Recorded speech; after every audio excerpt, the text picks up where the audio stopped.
being reminded of that. So this situation appears to become more chaotic by the day, possibly even spinning out of control. And that, we must be honest, is shocking to us. We've been taken by surprise by the whole thing. We're not the only ones who were, but we're willing to admit it. The only thing more embarrassing than being wrong in your estimates is pretending that you weren't. So why didn't we see this coming, this total loss of control? Well, because we assumed that if things were dire, serious people would be involved in fixing them. But we looked up and we saw Kamala Harris involved, and that reassured us.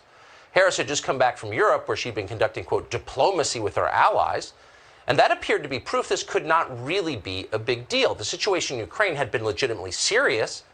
If the future of Europe and the world hung in the balance, as now so obviously it does, of course, the Biden administration would not have sent Kamala Harris to fix it, because that's not her job. Kamala Harris's job is to trot down to the Blue Room periodically to greet delegations of TikTok influencers, or to cut occasional PSAs for the Children's Dental Health Awareness Month, which is in February, so we assumed she'd be working on that right now. But averting war with Russia, saving the civilized world, come on. That is absolutely not Kamala Harris's job. That was our assumption. But as noted, we were wrong. Why were we wrong? Well, we spend a lot of time watching Kamala Harris. You probably don't. Unless you are a junior producer at MSNBC, you're probably not that familiar with Kamala Harris. We should say, by the way, we didn't underestimate Vladimir Putin, we overestimated Joe Biden. But we knew that once Kamala Harris was involved, it couldn't really be that serious. And we knew that because this is what she's like. It is time for us to do what we have been doing, and that time is every day. Every day it is time for us to agree. This whole thing about the border, we've been to the border. We've been to the border. You haven't been to the border. And I haven't been to Europe. And I mean, I don't... Thank you, guys. And my pronouns are she, her, and hers. She, her, and her? She would look down at me and, Kamala, what do you want? What do you want? And I looked back up at her and I said, freedom!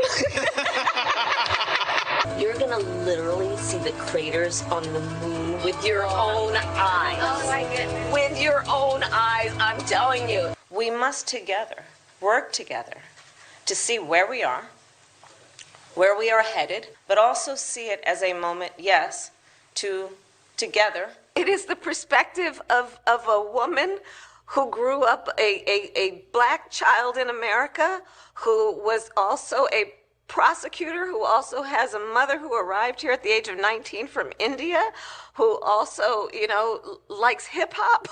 Like, what do you want to know?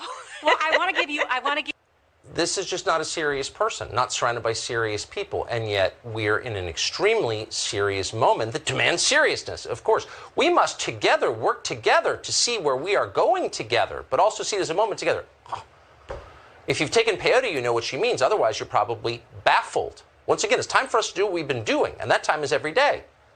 It's like a Khalil Gibran poem, but the illiterate version, impossible to parse. When Kamala Harris speaks, you get the feeling you're either too dumb or too smart to understand what she's saying, but then within a few sentences, you settle firmly on the latter.